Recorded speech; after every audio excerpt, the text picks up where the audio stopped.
नमस्कार दोस्तों, स्वागत है आप सभी का एक बार फिर से आपके अपने study YouTube channel future flash classes में। मैं हूं आपका दोस्त विश्वनाथ चौहान। शेयर करूंगा आपके साथ फिजिक्स का ज्ञान। तो दोस्तों, जैसा कि मैंने आप सभी को अपने पिछले वीडियो लेक्चर में गॉस के नियम के बारे में समझाया और बताया है, तो आज हम उसी के आधार पर गॉस के नियम के अनुप्रयोग के बारे में बताने जा रहे हैं आपको। तो नंबर 1 पर है आपका गॉस के नियम के अनुप्रयोग में किसी अनंत लंबाई के एक समान रूप से आवेशित तार के निकट वैद्युत क्षेत्र की तीव्रता ज्ञात करना। तो यानी कि हमें एक समान रूप से आवेशित अनंत लंबाई का तार है जो एक समान रूप से आवेशित है, इसके निकट किसी बिंदु पर वैद्युत क्षेत्र की तीव्रता हमें ज्ञात करनी है, और वो भी गॉस के नियम का अनुप्रयोग करके। तो इसको जानने से पहले, वैद्युत क्षेत्र की तीव्रता को जानने से पहले हमें एक बात को जानना जरूरी है कि आवेश का रेखीय घनत्व क्या होता है। देखिएगा, यह यदि आवेश इस पर फैले हैं तो आवेश एक रेखा पर वितरित हैं, बटे हुए फैले हुए हैं, तो यही होता है आवेश का रेखीय घनत्व। तो डिफिनेशन क्या होती है आवेश के रेखीय घनत्व का, आइए उसको हम जान लेते हैं। तो डिफिनेशन आपकी स्क्रीन पर है, देखिएगा। किसी सरल या वक्र रेखा की प्रति एकांक लंबाई पर वितरित या उपस्थित आवेशों की संख्या क्या कहलाती है? आवेश का रेखीय घनत्व। अर्थात इसकी प्रति एकांक लंबाई पर उपस्थित जो आवेश होंगे वही क्या कहलाएंगे? आवेश का रेखीय घनत्व कहलाएंगे। चाहे वह यह सरल हो, सीधा हो, या यह घुमावदार या वक्र हो, बस रेखीय होना चाहिए, तब इस पर रेखीय घनत्व बनेगा आवेश का। और आवेश का रेखीय घनत्व जो होता है, आवेश का जो रेखीय घनत्व होता है, आवेश का रेखीय घनत्व ये होता है आपका, इसको लैम्डा से प्रदर्शित करते हैं, इसके बराबर होता है Q/L, जहाँ पर L क्या है? L आपकी प्रति एकांक लंबाई है किसकी? चालक। इस प्रति एकांक लंबाई है किसकी? इस तार की। तो दोस्तों, आइए अब हम जानते हैं कि एक समान रूप से जो आवेशित है यह तार अनंत लंबाई का, इसके बाहर निकट किसी बिंदु पर वैद्युत क्षेत्र की तीव्रता। तो देखिएगा, हमारे पास एक क्या है, एक अनंत लंबाई का सीधा तार है जिसका आवेश घनत्व तो क्या है? Q है। जिसका आवेश घनत्व हम मान ले रहे हैं क्या है?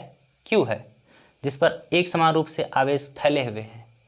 तो ये आवेश देखिएगा, इस एक समान रूप से जो आवेश हैं, ये देखिएगा इस तार के चारों तरफ वैद्युत बल रेखाएं बना रहे हैं। वैद्युत बल रेखाएं जो हैं वो वैद्युत क्षेत्र की तीव्रता आरोपित कर रही हैं इस तार के चारों ओर, और वो भी एक समान रूप से। और कैसे? त्रिज्यतः बाहर की ओर, त्रिज्यतः बाहर की ओर। और देखिएगा, हमें इसी तार के एक बाहर एक बिंदु P लेकर उसी पर वैद्युत क्षेत्र की तीव्रता ज्ञात करनी है, वो भी गॉस के नियम का अनुप्रयोग करके। तो हम स्क्रीन पर देखेंगे, देखिएगा, हम उस P बिंदु जो हमने लिया है उसके चारों ओर हम मान ले रहे हैं कि एक समाक्ष पृष्ठ, बेलनाकार पृष्ठ, बंद पृष्ठ है, उपस्थित है, काल्पनिक है जो।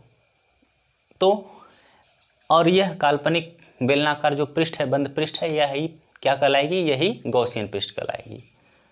तो गॉसियन पृष्ठ हमने इसके चारों ओर मान लिया है बेलनाकार, जिसकी लंबाई कितनी है? L लंबाई की।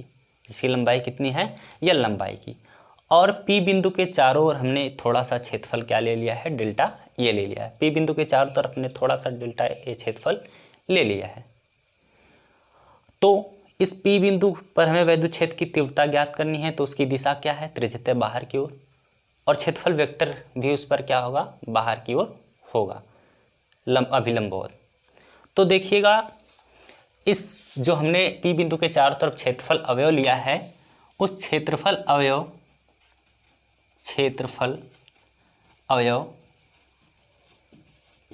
डेल्टा ए से होकर जाने वाला वैद्युत फ्लक्स। तो हम सबसे पहले उस थोड़े से क्षेत्रफल अवयव द्वारा उस क्षेत्रफल अवयव से होकर गुजरने वाली विद्युत फ्लक्स का हम मान ज्ञात कर लेते हैं, जो कितना होगा, थोड़ा सा अवयव क्षेत्रफल है तो फाई भी क्या होगा, डेल्टा फाई होगा। और डेल्टा फाई जो होता है आप जानते हैं, हमने बताया आपको पिछले वीडियोज़ में, vector E dot vector delta A, क्योंकि थोड़ा सा अवयव क्षेत्रफल है, वेक्टर हटाएंगे तो क्या हो जाएगा, E dot delta A cos theta. और कॉस कितना हो जाएगा, कॉस थीटा क्या हो जाएगा, कॉस 0 अंश हो जाएगा, क्योंकि जो विद्युत बल रेखाएं क्या है, गॉसियन पृष्ठ के लंबवत है, तो कॉस क्या हो जाएगा, 0 हो जाएगा, थीटा बराबर क्या हो जाएगा, 0 हो जाएगा। तो ये हो जाएगा आपका ई डॉट डेल्टा ए। तो ये तो हो गया आपका अवयव क्षेत्रफल से होकर गुजरने वाली विद्युत फ्लक्स का मान। हमें चाहिए पूरे गॉसियन पृष्ठ से, तो हमें क्या करना पड़ेगा, पूरे का पृष्ठ समाकलन करना पड़ेगा। तो देखिएगा हम कर दे रहे हैं पृष्ठ समाकलन करने पर, क्षेत्रफल ए के सापेक्ष हम क्या कर दे रहे हैं, पृष्ठ समाकलन से, पृष्ठ समाकलन करने पर देखिए जब आप पृष्ठ समाकलन कर देंगे तो ये डेल्टा फाई ए क्या हो जाएगा, पूरा फाई हो जाएगा, पूरे उस गॉसियन पृष्ठ के क्षेत्रफल से होकर गुजरने वाली विद्युत फ्लक्स का मान हो जाएगा, फाई हो जाएगा। और देखिएगा इसका जब क्षेत्रफल ए के सापेक्ष क्या करेंगे, समाकल करेंगे तो हो जाएगा ई डॉट डेल्टा ए। आपका जो इस प्रकार ई जो होगा वो कांस्टेंट वैल्यू बाहर हो जाएगा और यहाँ से बचेगा पृष्ठ समाकलन डेल्टा ए का। तो यहाँ पर जब इसका समाकलन करेंगे तो ये तो थोड़ा सा अवयव है, जब समाकलन करेंगे ये थोड़ा सा क्षेत्रफल है, जब समाकलन करेंगे तो पूरा क्षेत्रफल क्या होगा गॉसियन पृष्ठ का, गॉसियन पृष्ठ कैसा है, बेलनाकार, और बेलन का संपूर्ण पृष्ठ क्या होता है, 2 पाई आर एच। तो समाकलन का मतलब संपूर्ण पृष्ठ क्या होता है, 2 पाई आर एच। तो यानी कि आपका जो ये बनेगा यह होगा आपका, यह हो जाएगा समाकल ऑफ ए इक्वल टू हो जाएगा, चूँकि डेल्टा ए बराबर हो जाएगा 2 पाई आर एच। एच की जगह क्या है, यल है, एच की जगह क्या है, यल है। तो यही देखिएगा आपका यहाँ पर ये हो जाएगा ई डॉट 2 पाई आर एल। कहाँ से, ये पूरा जो हमने क्षेत्रफल अवयव का जो समाकल कर देंगे तो पूरे का हो जाएगा 2 पाई आर एल। इसको हम मान ले रहे हैं इक्वेशन नंबर फर्स्ट। और देखिएगा अब हम गॉस के नियम का अनुप्रयोग करेंगे। गॉस के नियम के अनुसार देखेंगे आप, गॉस के नियम के अनुसार संपूर्ण विद्युत फ्लक्स का मान कितना होगा, गॉस के नियमानुसार। देखिएगा गॉस के नियमानुसार, गॉस भी कुछ बताते हैं कि गॉस के नियम से जो गुजरने वाला विद्युत फ्लक्स क्या होता है, वह होता है फाई ई बराबर होता है आपका क्यू बाई एप्सिलॉन नॉट। और क्यू देखिएगा यहाँ से अगर हम क्यू का मान निकालें तो यहाँ पर आवेश घनत्व है, क्यू का मान देखिए निकालेंगे तो क्या हो जाएगा, क्रॉस गुणा हो जाएगा लैम्डा एल। देखिएगा क्यू और क्यू बराबर क्या हो जाएगा, क्रॉस कर देंगे तो लैम्डा एल। यहाँ से वैल्यू पुटअप कर दे रहे हैं तो फाई बराबर क्या हो जा रहा है आपका, क्यू का हो जाएगा lambda L upon epsilon not. ये इक्वेशन नंबर क्या हो गया, सेकेंड हो गया। देखिएगा समीकरण 1 व 2 की तुलना से, समीकरण 1 व समीकरण 2 की तुलना से, 2 की तुलना से जब आप तुलना कर देंगे तो देखिएगा यहाँ पर भी फाई का मान है और यहाँ पर भी क्या है, फाई का मान है। दोनों ही विद्युत फ्लक्स क्या हैं, इसी गॉसियन पृष्ठ से होकर गुजरने वाले विद्युत फ्लक्स हैं। एक क्या है, एक आपका साधारण विधि द्वारा जो सामान्य नियम होता है उसके अनुसार है, एक किसके अनुसार है, गॉस के नियम के अनुसार है। तो गॉस के नियम का अनुप्रयोग हुआ तो देखिएगा दोनों विद्युत फ्लक्स का मान क्या हो जाएगा, ये वाला इसके बराबर, एक पद बराबर तो दूसरे पद भी क्या हो जाएंगे, बराबर है। ये भी फाई के बराबर है, ये भी फाई के बराबर, तो ये दोनों भी आपस में हो जाएंगे बराबर, यानी कि हो जाएगा आपका E dot 2 pi R L equal to हो जाएगा आपका lambda L upon epsilon not.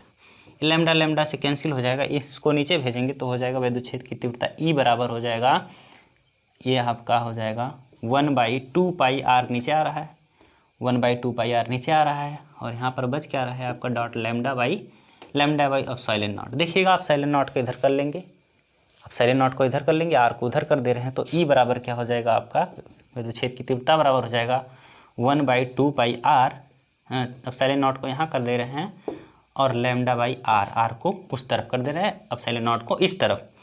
अब देखिएगा हमें यहाँ 4πε0 होता तो अच्छा होता, तो इसलिए 2 का ऊपर मल्टीप्लाई नीचे कर दे तो 2 का ऊपर भी कर देंगे, कोई वैल्यू में कोई परिवर्तन नहीं होगा, मान में कोई परिवर्तन नहीं हो जाएगा। तो हो जाएगा ई बराबर ये हो जाएगा 1/2 का मल्टीप्लाई करेंगे 4 हो जाएगा 4πε0 इंटू ऊपर भी 2 का मल्टीप्लाई करेंगे 2 लैम्डा हो जाएगा अपान r। ये हो गया आपका विद्युत क्षेत्र की तीव्रता। और यदि हम वेक्टर यानी कि सदिश रूप लेंगे, वेक्टर रूप लेने पर देखिएगा, वेक्टर रूप लेने पर, क्योंकि यह जो विद्युत क्षेत्र की तीव्रता है यह क्या है, एक सदिश राशि है। देखिएगा जब हम वेक्टर रूप लेंगे तो हो जाएगा vector E equal to 1/4πε0 into 2 λ/r। यह तो उसका परिमाण हो गया, मैग्नीट्यूड हो गया। और किसी भी वेक्टर राशियों में यानी कि सदिश राशियों में क्या होता है, उसका परिमाण और उसके एकांक सदिश से क्या हो जाता है, गुणा हो जाता है। तो ये आपकी r है, इसी का एकांक सदिश से क्या करेंगे, गुणा कर देंगे, तो हो जाएगा आपका यह वेक्टर रूप। परिमाण और एकांक सदिश का गुणनफल होता है किसी भी सदिश राशि के बराबर। तो यह हुआ आपका इतना न्यूटन प्रति कूलम, न्यूटन प्रति कूलम। तो दोस्तों इस तरह से यह डिराइवेशन हमने क्लियर किया और आपको समझाया। यदि आपको वीडियो अच्छी लगी हो तो चैनल को सब्सक्राइब तथा बेल आइकन को प्रेस कर लीजिएगा। साथ ही हमारी वीडियो को लाइक शेयर तथा कमेंट जरूर करिएगा। Thank you.